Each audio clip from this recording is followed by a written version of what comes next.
Scanning for audio.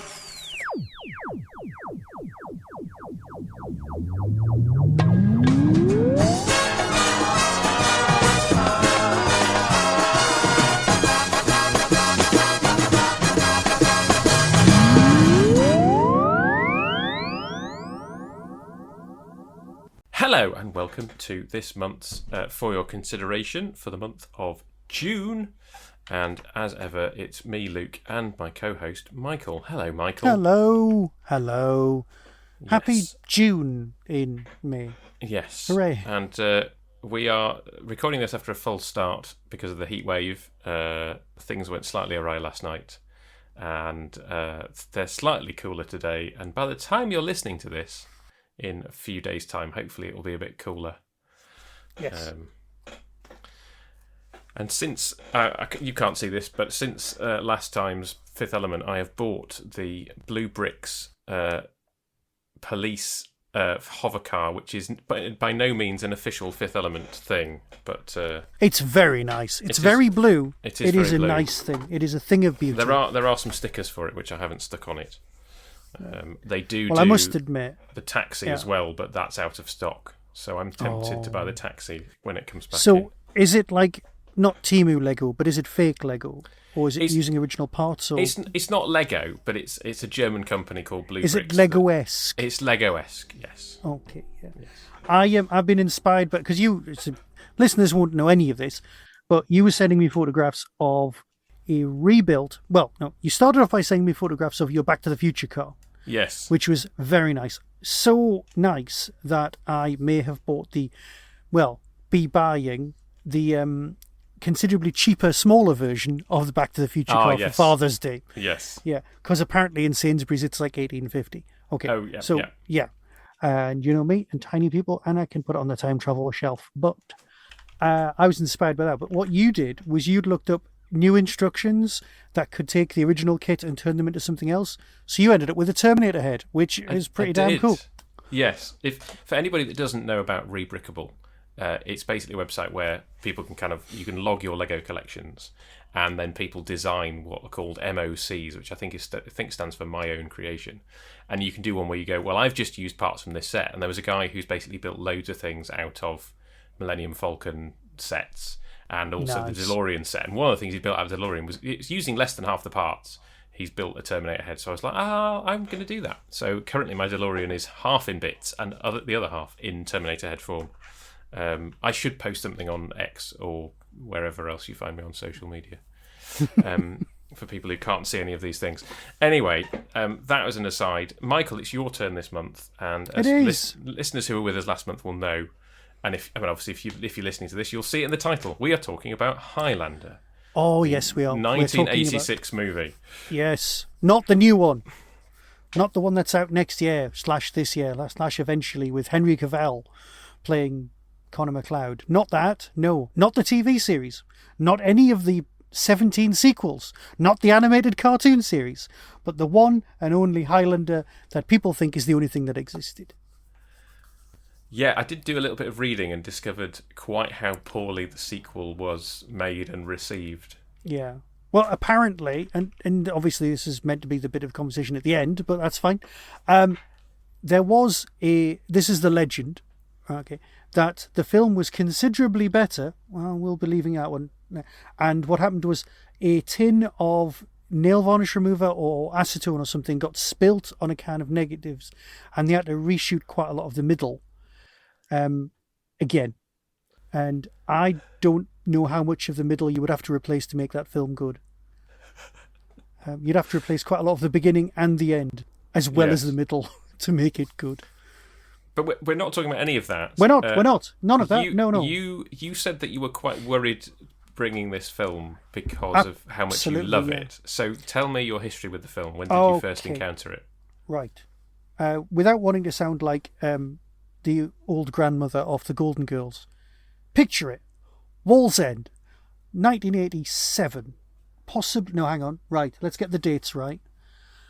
I'm doing my GCSEs. Now, I'm 72, so it's sort of 1987-ish. Okay, so that's the year that it comes out on VHS. Right. And because of the way the British school system works, you have to do PE lessons all the way through your schooling. Okay? So, obviously, I am one of nature's athletes.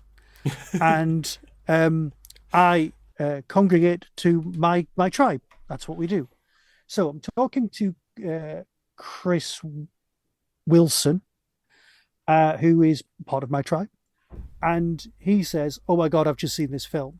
Right now, him, Daniel Brooke, and a few others, they'd come from one feeder middle school, and we were in another one. So we'd kind of all melded together, and we'd all refound ourselves by this point.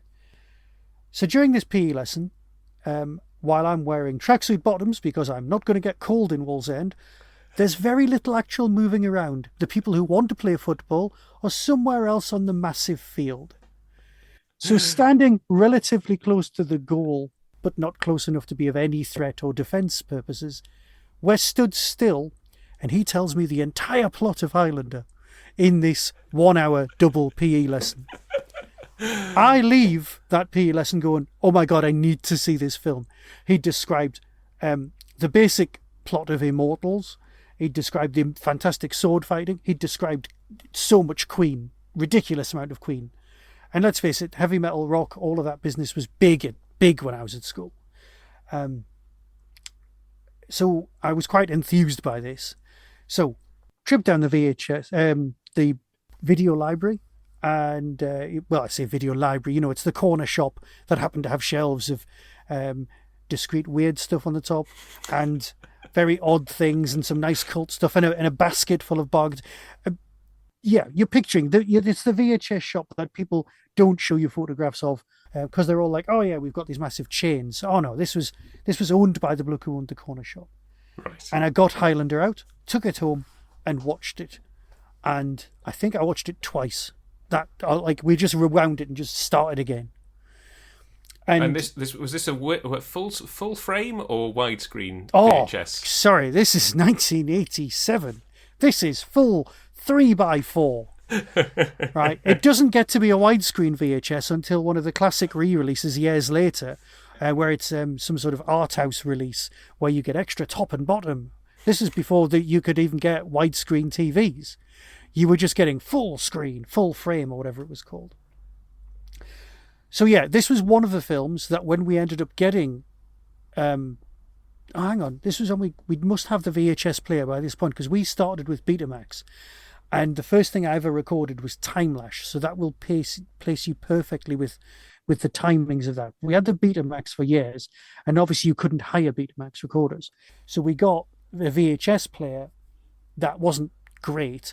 But obviously being me and my dad, we're going to figure out how to copy from VHS that we'd hired at the shop via the gift of cables into the Betamax. So I ended up having Highlander on Betamax that was just a copy straight off. Press play and record, walk away. We managed to figure out how you could do it using the tuning settings. And then we also discovered how you could do it using direct phono leads with a BNC connector. Yeah, you see, there'll be people out there who are going, what the hell? You just plug in an HDMI lead in one end and in the other end. No. The world of cables was world of cables, right? Yeah. So we did that, and we could have me and my dad really quite liked Highlander, so we made our own Betamax copy, which I'm pretty sure survived until about 2 years ago, like in a cupboard somewhere, because we just never got around to taping over it, because it was just a film, and because it was the sort of film you could hire, wasn't going to be very expensive, and it was the sort of film you could copy and own your own. And eventually when people were doing sell-through videos for a tenner, which is quite a lot of money these days if you worked out the maths, you could own Highlander. And that's what made this film, which was admittedly a bit of a flop at the cinema, an absolute must-have classic that we all owned, all of us. Because one person makes a copy, they make a duplicate. Because if you can go from VHS to Betamax, you can go the other way. You can do Betamax to VHS and give your friends copies. Make friends. They'll give you a blank tape and they'll go home and they will worship that copy. So everyone it wasn't just me. There was lots of people going, have you got Highlander? Have you got this? That was the sort of thing. I mean, obviously the big one everyone wanted at the time was Clockwork Orange, which you could only get by going to Holland and buying a VHS there and bringing it back because it was banned in this country. Right, it was yes. that kind of thing. But that was when I hit university. That was when I already had the big back catalogue of very rare stuff. But at this point, when I'm 14, 15, Highlander was the film we all watched. We all quoted ridiculously to each other, and we still do to this day. You know, I mean, obviously there's the "we can be only one," but when somebody goes to this day, nobody knows his name, and you just find yourself in your head going, "I know his name," and there's lots of little stuff. It just fits into your psyche really well. There's loads of really like. If ever I'm in a boat, I've got Sean Connery saying balance, BALANCE. If there's a rowboat or anything like that, it's weird. You get that. So it was. Yes, it's camp. Yes, it's got its flaws. But at the time, there was only the one Highlander film. It had a beginning, a middle, and end. It had an ending that made sense story-wise. It was just brilliant, and it was our film. It was something that belonged to us. Have you ever seen The Goldbergs? No. Okay, there's an episode of The Goldbergs with Clancy Brown playing the woodwork teacher. Right.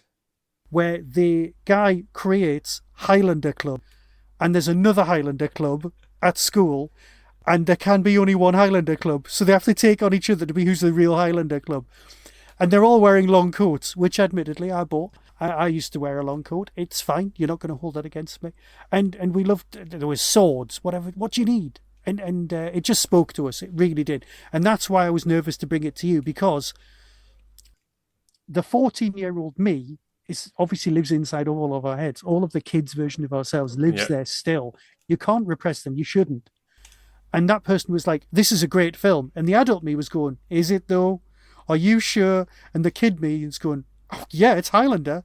And the rest of me is going, yeah, but do you remember the bit where you can see the strings at the end? And you could see them on VHS, never mind see them on HD bloody Blu-ray copy. It's like... I clearly didn't notice any strings. Cause my God. On VHS, they were practically Jerry Anderson Thunderbirds painted the wrong colour to match the background set. He rises into the air when he's got the quickening at the end. On VHS, they were the most obvious strings you've ever seen. Okay, I have to say I didn't notice. I wasn't. Yeah. I was clearly wrapped up in the. You in the must moment. have been. So that was why I was nervous. The 14-year-old me, who has got unquestioning love for this. So that's it. So basically, it's me as a kid going, will Luke enjoy this now? I was torn. That was why I was worried. Yeah. But also, I suppose. How many times have you watched? How often have you revisited it over the years? And when was the last time you watched it? So were you kind of trepidatious about watching it now with your adult head on? No, not at all. Because it's like, for me, it's like watching Doctor Who of the time. I'm not gonna really judge it. I know it's got flaws, but I also know how glorious it is, because I like seeing those transitions from one scene to another. Blew me away, and I was like, I want to do that. I want to make films. I want to make films this good. So I was never going to go, oh, it's a bit crap. Right. I was worried that there might be accidentally some bits that I hadn't realised would age badly. Like, you know, we've discussed this in the past, like last time with the air hostesses and things like that getting in the way. I was a little bit concerned there might be something that had just so soaked itself into my psyche that I just didn't even register. But I thought, sod it, let's go with it. So that I was worried, but not as much as I would be about some other stuff. And having had that thought, is there anything in it that you think has aged badly? Well, I suggested watching this with my wife and my daughter, and my wife's just wasn't up for it at all. My daughter's just busy because she's doing her A-level mocks. But my wife just went, she said, well, there's a rape in it. And I went, yeah, but that's like the entire motivation for Connor to drive him on to take on the Kurgan. It's like, it's kind of revenge and a lot of other stuff as well. And that was it for me. That was the only questionable thing, but it is actually an important part of the narrative. Yeah, and they don't show it. And they don't show it at all. So I think it's quite well done.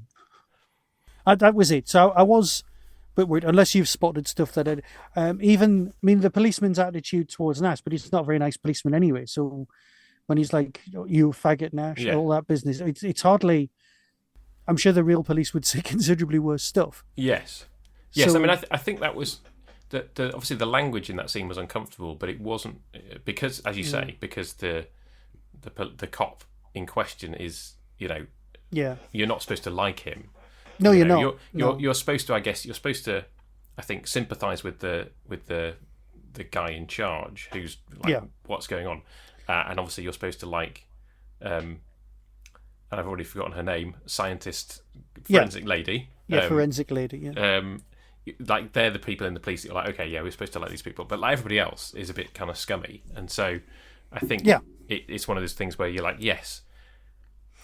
Particularly if you are gay, then hearing those words is uncomfortable. But actually, as you say, but then there was it's context. Context kind of says, well, this is how it probably was.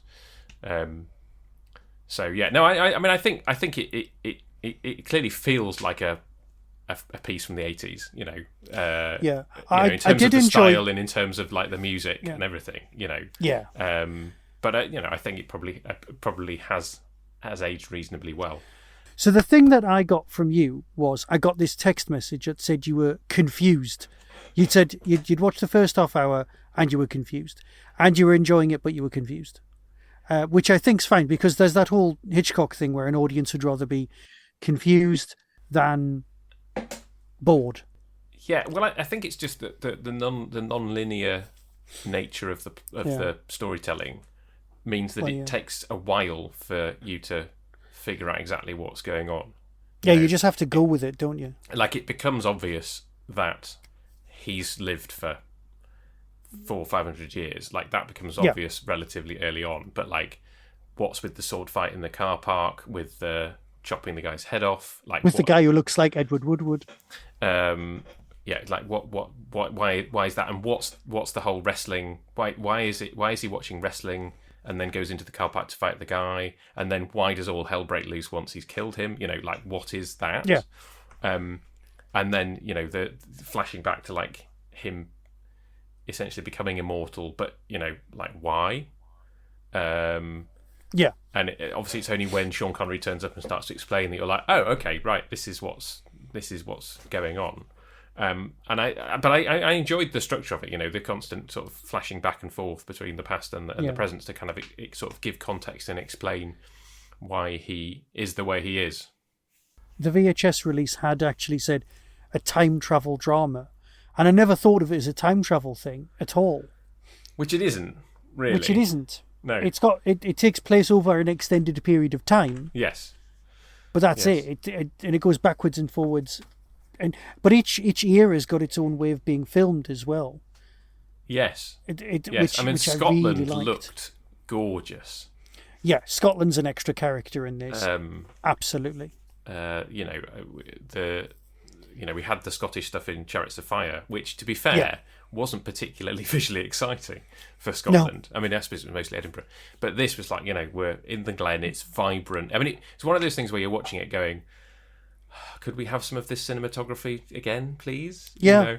Well, the guy who directed it is MTV royalty. Right. Okay. He's the bloke who directed Vienna. Right. You name some of the best pop videos, and his name's on it. Right. Okay. You just look him up on Wikipedia. You'll be like, yeah, he did. Oh, he did that as well. Right. He did. So he's definitely got. But apparently, he was very economical with the way he shot. He knew he'd done so much prep beforehand. He knew exactly which shots he wanted, right, and just got those. Right. He didn't get anything before it or after it. There was no like safety stuff. It was just that's what he went for, and that's what he got. So quite Hitchcocky in that regard. I'm pretty sure, yeah. But it looks magnificent. It stands up really well. And Scotland looked. It was just an advert for Visit Scotland. Yeah. I mean, less so the accents.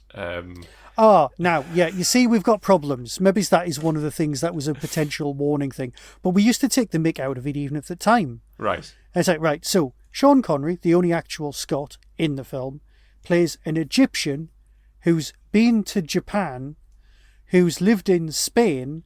He's 3,000 years old? Yeah. And he sounds more Scottish than anybody else in the film, including the other Scots. Yeah, so can on that note, sorry, this is slightly tangential. I didn't fully understand the bit about the sword, right?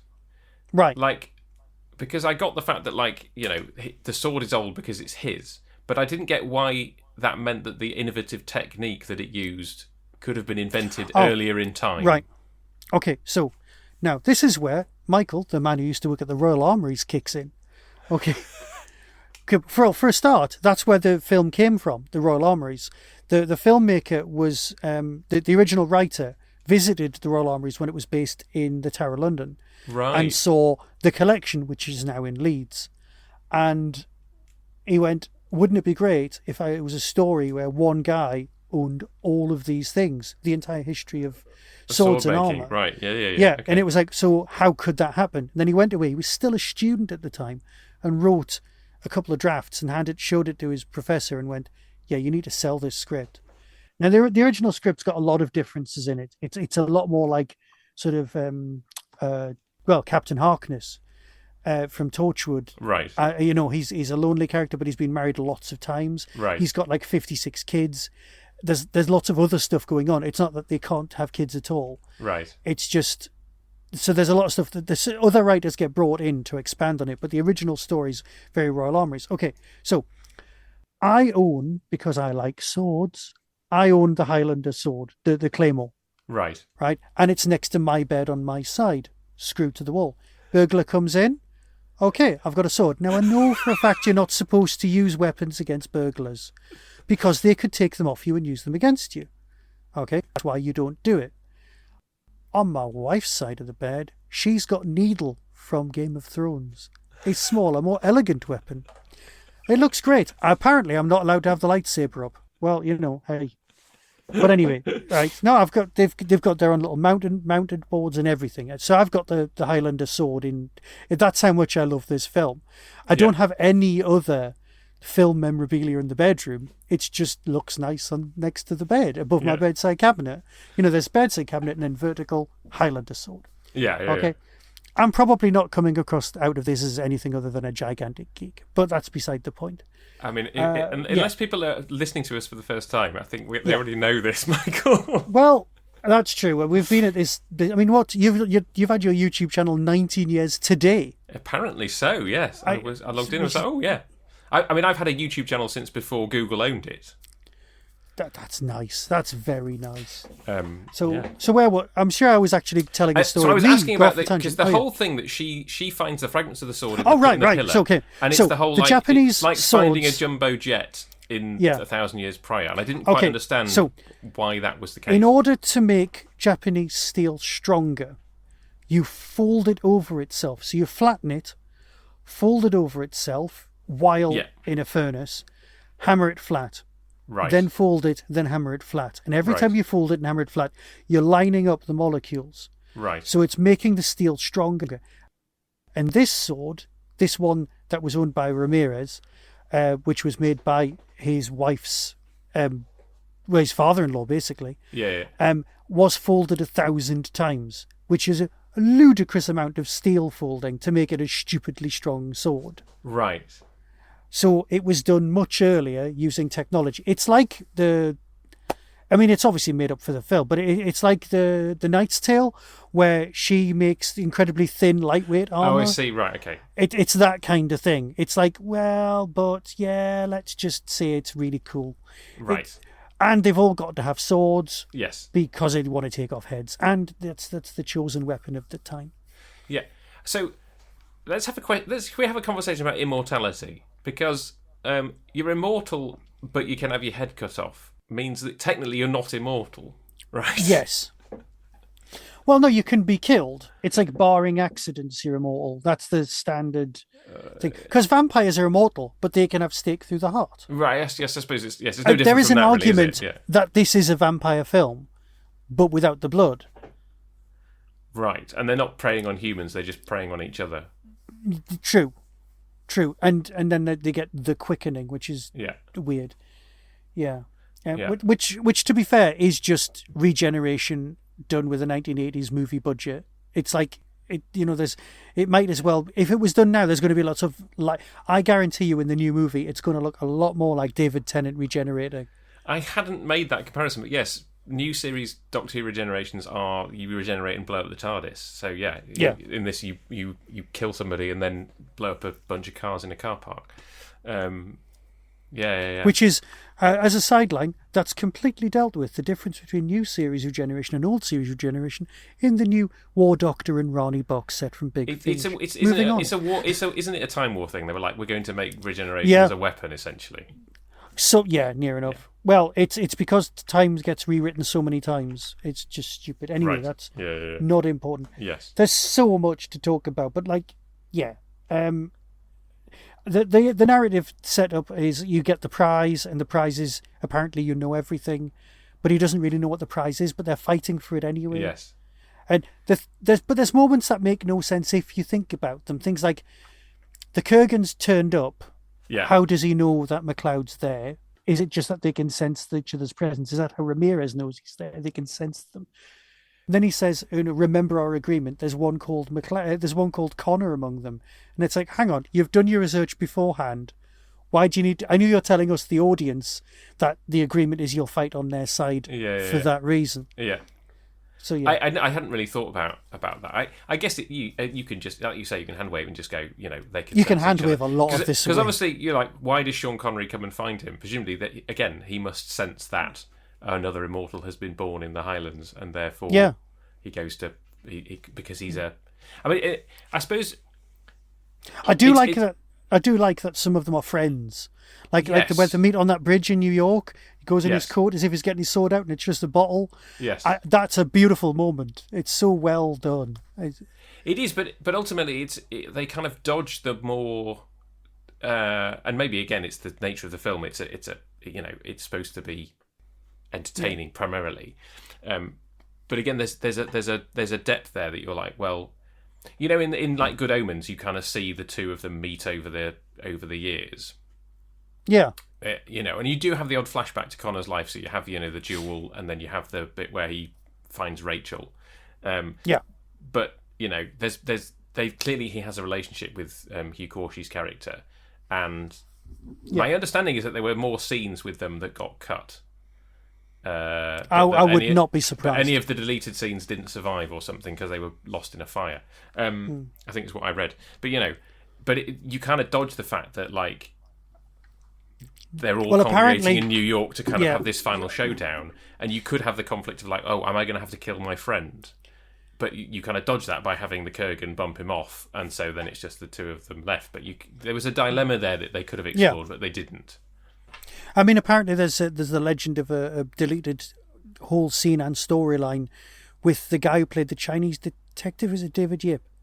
Yes. In Britain, again, similar sort of thing. I think it was just somebody else for the Kurgan to kill on his way. So yeah, that would have been yet another. Yeah. So there are legends. You see, that's it. There's a lot of stuff in the background. You don't know what's true, what's not. You can even read the Wikipedia page, and you're like, how much of this is real? How much of this is just they made a movie and it was nice and it was surprisingly successul because people like us watched it on VHS. It wasn't the most successful film at the cinema at all. That's what I heard. Yeah, it was a bit of a flop, but it spoke directly to our generation, the generation who'd watched Terminator and wanted to watch something else, because Clancy Brown's just doing a kind of upmarket, better version of the Terminator. I was going to say that was the film that it sort of reminded me of in some aspects. You have that final kind of showdown. I mean, obviously the difference being again the legends are Arnold Schwarzenegger was approached to play the Kurgan. Oh right, well, okay, I can see that. I guess the difference with the Terminator is that Sarah Connor is a very Connor. There we go. Sarah Connor absolutely not noticed that. No, Sarah Connor is at the heart of it, and she is this very strong character. Whereas, and again, I can't remember her name. What is her name? What's the name of the whatever her name is? Anyway, but she ends up, she starts off as this quite independent character, quite a strong character, and then she just ends up as a sort of damsel in distress for the final showdown, which I felt was the weakness of kind of how it ended up. Roxanne, there we go. Was that the name of the actress? Oh, sorry, Roxanne Hart is Brenda Wyatt. Yes, Brenda. Brenda. Cool. So, though I have to say, the chicken scene was genuinely disturbing. Okay. Where he takes her and he goes, "Have you ever played chicken?" And then he drives. Oh yeah, where he's sort of laughing. He's manically. just laughing because, and you kind of feel, as he gets his kicks. Presumably, over the years, he's got his kicks from doing stupid things. Obviously, you see Connor doing the duel where Connor's just laughing at the fact that he keeps getting shot and not dying. Yeah, because he's just really drunk. He's just really drunk. You can imagine the Kurgan has kind of had a life where he has, he's got his kicks out of doing stupidly dangerous things because he knows he can't die, and the juxtaposition of him laughing his head off and her being absolutely terrified. It was quite disturbing to watch that bit. Which is not. I was not saying it was bad. I'm just saying it was really well done because it reached into me in that kind of visceral kind of way, and I was like, "Oh, this is uncomfortable." Clancy Brown's one of these people I've never seen put in a bad performance. I mean, he's chewing the scenery like nobody's. Oh business. no, he is, but he's like, it's like the guy who played Avon. He's Paul just Darrow, right? Yeah, he's Paul Darrow level. He's brilliant. And I mean, have you seen Starship Troopers? I've seen the odd bit of it. Oh, and he's very good in that. I mean, my main touchdown obviously also is Shawshank, right? Yeah, fair enough. Yes. All I was about to say was, and this shows you the level I'm on. He does one of the main voices of one of the main characters in SpongeBob SquarePants. Does he? Because he's got a really good voice. Yeah. I think I'll have to look it up. I hadn't realised that. Okay. I mean, most recently, I'm not looking it up now. Most recently, he turns up in High Potential. Okay, I don't. It's a. Oh yes, yeah. He's the dad. He's the dad of the cop who she falls in love with. And at the end of the most recent season, he's been stabbed or shot or something. Sorry, spoilers. That's all right. And Clancy Brown is obviously his slightly nefarious dad. But I remember watching it going, and I said to Hannah, "Oh, it's the guy from Shawshank." She was like, "Oh, yeah, it is." And then I was watching this going, "Oh, it's the guy from Shawshank." Well, we do have Shawshank to watch. Me and Verity, sort of on the hard drive. We've got it. We've taped it off TV. We're ready to go at some point. Yeah, because she's not. I don't think has she seen. Oh no! Is it Shawshank or Green Mile? I think she wanted to see them both because obviously I've got a very cheery daughter. Yeah. I mean, Shawshank as Mark Kermode says, there's a lot of Shawshank before the redemption, but it is, the payoff is worth it. It's a very good film, but we're not talking Shawshank. We're not here to talk about that. Not today. No. Clancy Brown is great in this. I don't know if he got the job. Now I've bought Buckaroo Banzai Across the Eighth Dimension, and I'm pretty sure he's in that with Jeff Goldblum. Right. And that's one of those films I actually own it on Blu-ray. I've really wanted to see it. It was my mate who died, one of his favourite films, but I've never actually seen it. I've always meant to get around to it. And I'm quite nervous about watching that. In fact, I was actually thinking, should we do a for your consideration of films we've not seen? Stuff we've always meant to get round to at some point. Oh, interesting. So, I've always thought about watching it, but apparently he was in that and everyone liked him and they just wanted him in this. Yeah. So he must be, a perfectly nice person to be around. Apparently he was very nervous about meeting Connery. And the first scene they did together was when he kills him. And he just burst into the room with a massive sword, screaming, jumped on the table and basically embarrassed himself in front of Sean Connery. And Sean Connery, I think, ran away because he was like, Jesus, what's this bloke? Sean's absolutely. Have you? There was a making of it on Sky TV on the Sky Arts. Oh right. And they discussed some of it. And apparently, Sean Connery had originally signed up, just going, yeah, I'll just turn up and do a few days. And then he arrived on set, and Christopher Lambert had been practicing sword fighting, which we'll need to talk about in a minute, for 4 solid months. Well, yeah. So because he knew that the sword fighting was what would sell this film, Yeah. sell the performance. So he'd just been doing it time and time and time again, just threw himself into it. And Sean Connery was like, I'm going to just turn up and wave my sword around. And then he saw the standard that was required, was impressed by Christopher Lambert, and they remained friends for his entire rest of his life, which I think is lovely. Nice. And because of that, and Sean Connery went, right, I'll kind of step up my game here. And then he just practiced sword fighting constantly so that he would be good enough on screen to look like he was the person teaching him. So I think they both sort of found that respect, because he wasn't on set for long, because he's not in the film for long. But it's like him being in Time Bandits. His name's on the poster, he's in it, thanks very much. And then he goes away. And he does his thing, yeah. I mean, he makes his... I think the thing is, he makes his He's mark. having fun. Yeah. Well, Sean Connery having a laugh. He should have done more comedy. He really should. He basically smiles when he dies. Yeah. You know, it's like, okay, do you have any other emotions in this film? But I guess it's that thing of like, you're playing a 3,000-year-old guy. Yeah. You're probably ready to go. You know, at this point. Fair enough. I don't know, but you know, I think it works. I liked him in it. At no point was I convinced that his accent was anything other than Scottish. No. And I mean, Christopher Lambert, bless him, has a go.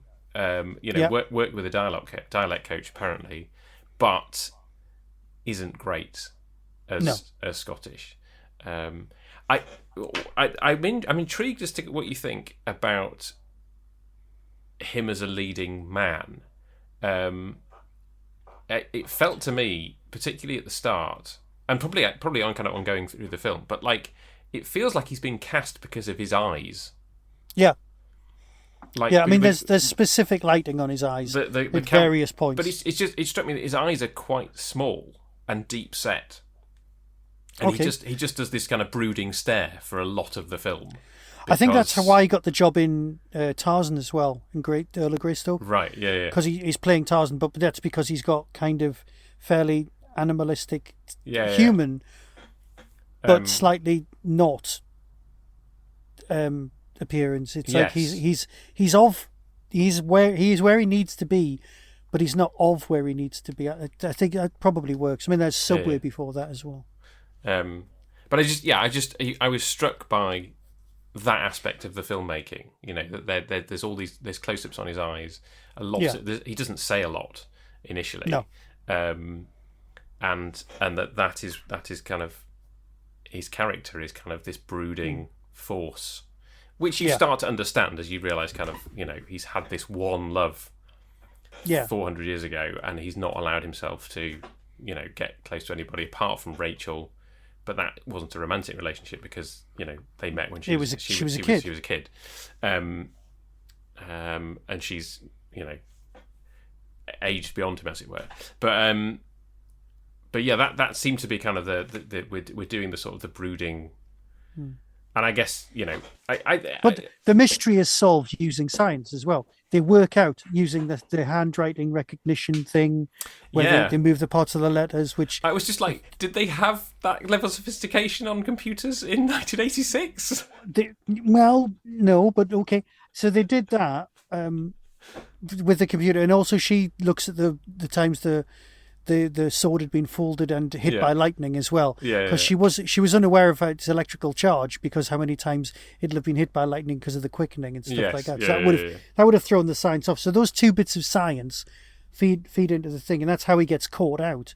Because for years he's just hidden. Yes. And I suppose he's like the whole, like, he just keeps on inheriting it off himself. Yeah, like in The Stones of Blood, where you've got all the various versions of Vivian Fay who've kind of owned the house before, and they've all got their paintings of them all in the cellar. You know, I kind of half expected them to be like, right, and here's a picture of him in whatever point, and here's a painting of him, and all this kind of stuff. But they didn't go, like I say, no. Which I'm really pretty sure they would do now, wouldn't they? Well, I think, but you'd end up with something as shit as the photoshopped picture of the Eccleston doctor at the assassination of Kennedy. Yes, exactly. No, I mean, to be fair, I quite like the fact that they just focus on the two time periods. Really, we're going to tell the Scottish story, we're going to tell the New York story. There's going to be a little bit of stuff in between. There's going to be a handful of flashbacks. That's it. Yeah. We're going to focus on this. I mean, yeah, beautifully shot. Love the cinematography. And you're right. The sword fighting is, So, guy who does the sword fighting is the bloke who does the majority of the lightsaber fights. He's the bloke who also choreographed the entire Princess Bride sword fighting. It's like, if there was a great sword fight in a film, he did it. Well, and he's ex-Olympian. I was going to say, we've also got to talk about the first guy that he fights in Spot the Doctor Who actor. Okay. He must be the one I missed. No, I think you said there was an extra. Anyway, we'll get to that when we get to... I've got one who's... Yeah, okay, we'll do... Well, I've got them... Yeah. Yeah. No, so, but I think it's... Like you say, it's one of those things where you have the connection to it from when you were a teenager, and I don't have that. I enjoyed it, but it's not grabbed me in the way that... The thing you mentioned last time was the staggering stories people often mention it as well. Now, I am closer to their age than I, I'm not as old as some of them, but you know what I mean. It's. I think you're probably similar age to Adam, right? And I think he's talked about it before. So yeah. And then there's the whole all the sequels being terrible, but that's a running gag. I mean, I told this story last time. Went to Odeon One, watched. Because the sequels only exist because of how successful it was on VHS. Right, okay. And it was a number of years later. And the sequel makes absolutely no sense. It tries to give out too much backstory. Yes. How are they immortal? Why are they immortal? What's the point? And then you discover they're all aliens. And they were banished to Earth. Which doesn't make sense in the context of the first film at all. Exactly. And Sean Connery comes back to life. And then dies again. And then you're like, oh, for God's sake. And it's just a mess, right? And then there's the third film, but people were so damaged by the second one they didn't bother seeing the third one or the fourth one. I think the fourth one's called The Sorcerer or something. Yeah. Or the Quicken. Oh, who cares? Anyway, some people liked them, and then there's the spin-off TV series with Duncan MacLeod, where Connor MacLeod's in episode 1, and you're like, yeah, but it's a series, and it's just going to be like The Littlest Hobo, but with swords, and yeah. So a lot of people just didn't bother. I did catch a couple of episodes of the animated series when I couldn't be asked to get off the sofa and turn the TV over, but which was perfectly fine, because often a lot more thought and heart's gone into an animated version than anything else. So I don't know if there's 4 or 5 Highlander movies. I couldn't tell you.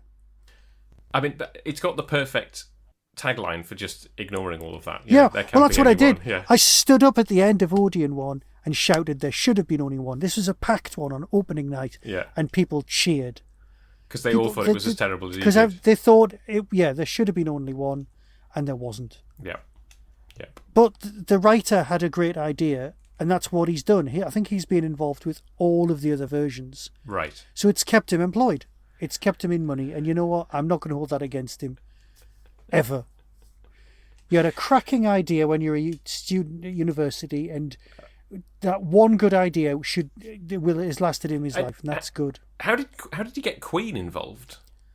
I have absolutely no idea, but Scotland is an extra character. If Scotland's an extra character, Queen is an extra character. Yeah. Because if you've ever watched the It's a Kind of Magic video or the Princes of the Universe video, it's the Christopher Lambert's in it.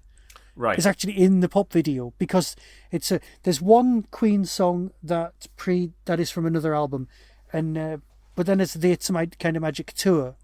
Right. Has loads of these songs in it as well. And Princes of the Universe is one of my favourite songs as well, which is, not a lot of people's primary Queen go-to, but I just love it.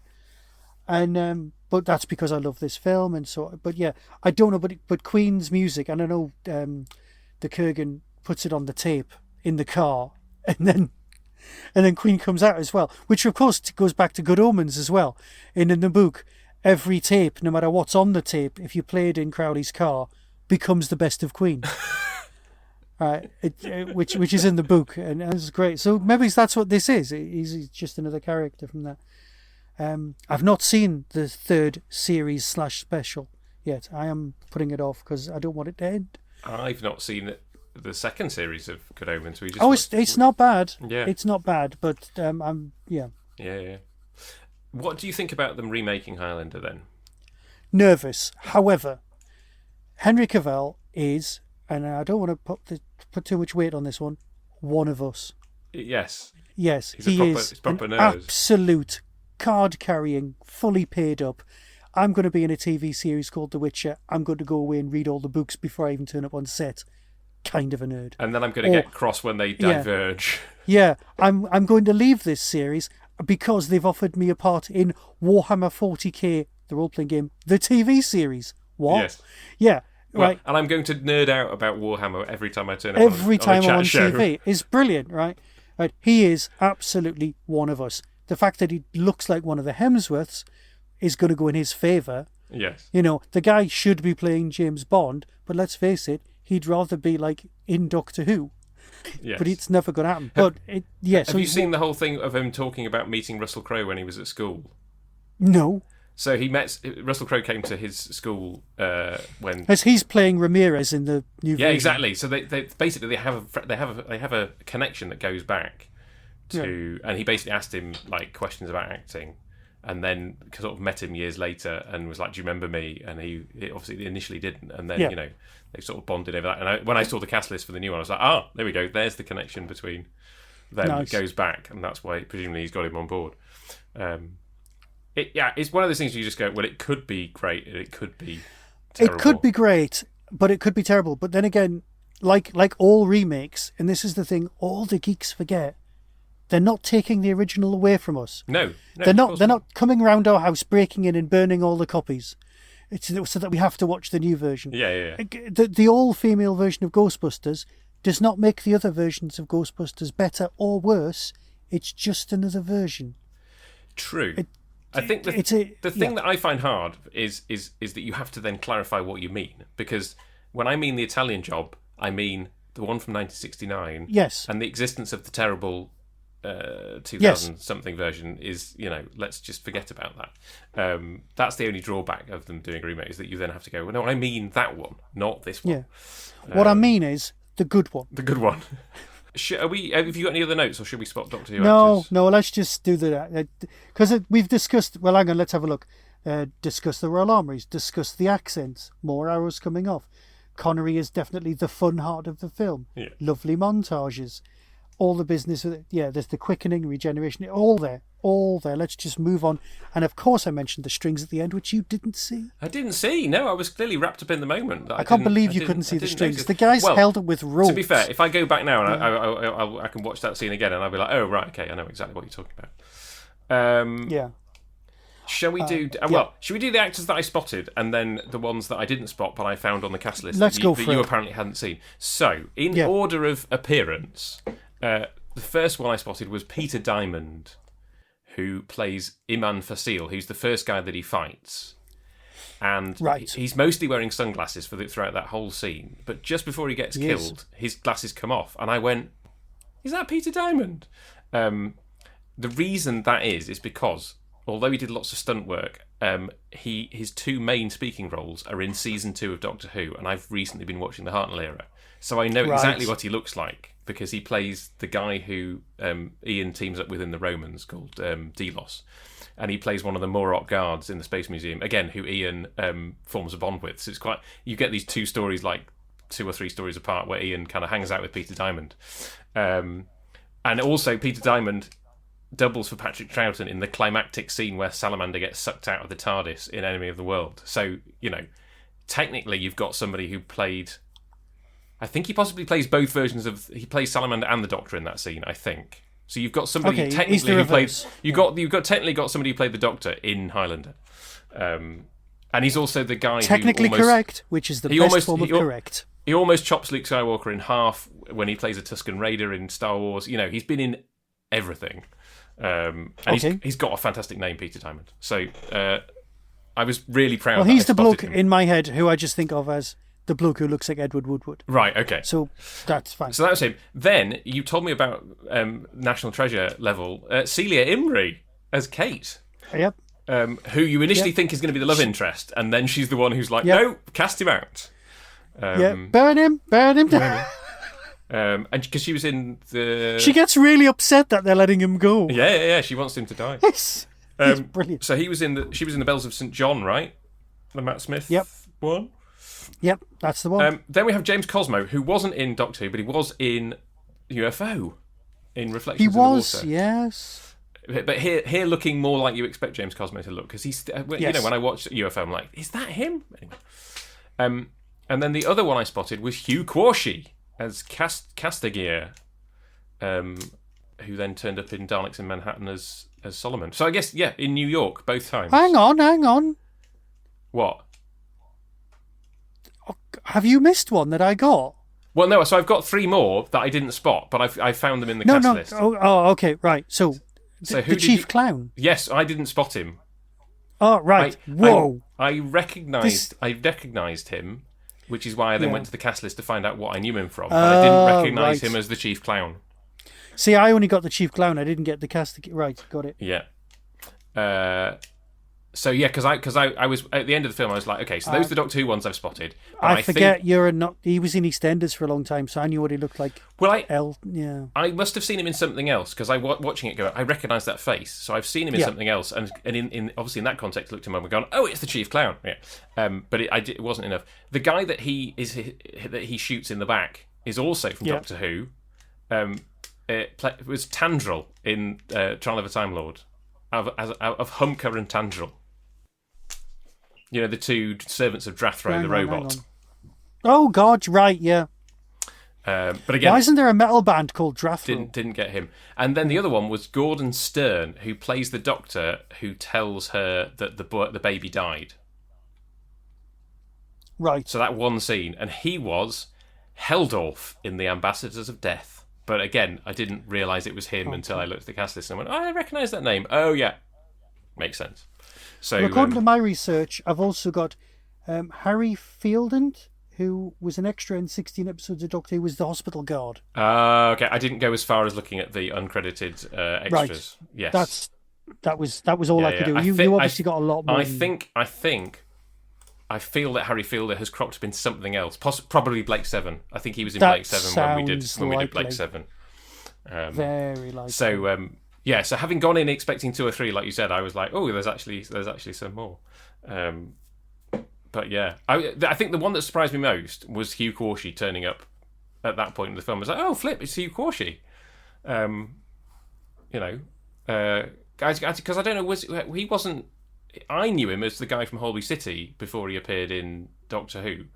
But obviously he was a long time after this that he was in Holby City. So I don't know how much of a career he's had at this point. I watched Casualty at the beginning, but I never really embraced Holby City.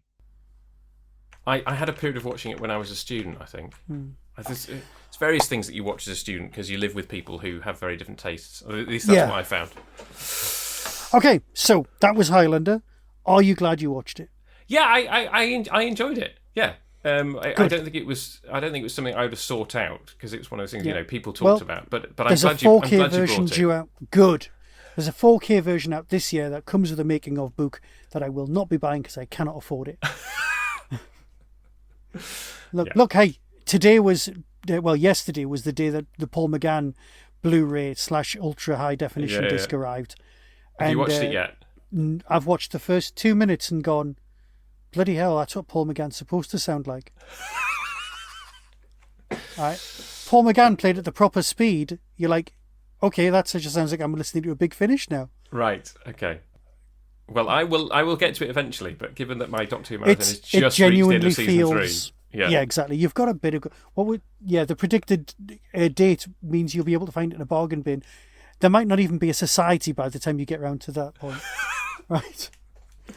Yes. Right. Okay. So that was Highlander. What have you got for us for next time? Well, so I'm going to go for the other thing that I gave you a toss up between Fifth Element and something else. So we're going to do the something else. We're going to do Jeeves and Wooster. Nice. Very nice. Have you I owned seen them Jeeves all and on Wooster? VHS. Okay. This is the... Hang on, which version? Well, the Hugh Fry and Laurie version. Okay. Obviously. No, I thought you might... Well, no, this is us. Yeah. You might have been talking about the 1970s TV Oh, yeah, series. no, I haven't seen any other That's version fine. of it. No, can I just say, that would not have surprised anybody.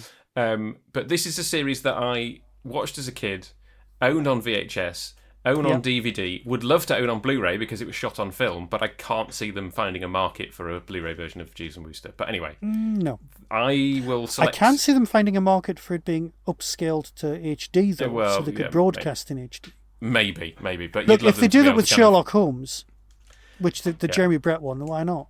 But what it needs is a proper rescan all the film. But nobody's going to have the budget for that. Anyway, I didn't know whether you'd have seen it or not, or whether it was your cup of tea. So that's why I owned them all on bringing it. VHS. Okay. Yes. Well, I will select a couple of episodes. Good. To send your way, and then we will chat about the series as a whole. And there are shed loads of Doctor Who actors to spot. There in really Jeeves and are. Wooster. There just will be. That's good. Cool. That's nice. Well. Right. I have very much enjoyed this, Michael, as ever, so I will say farewell to our listeners and leave the final words, as ever, to you. And as always, be seeing you.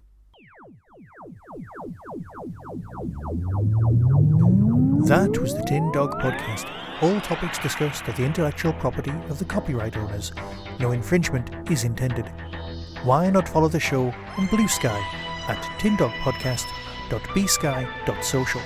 If you've enjoyed this podcast on YouTube, please click like and subscribe. To contact the show, email tin-dog@hotmail.co.uk. The Tin Dog Podcast is a founder member of the Doctor Who Podcast Alliance.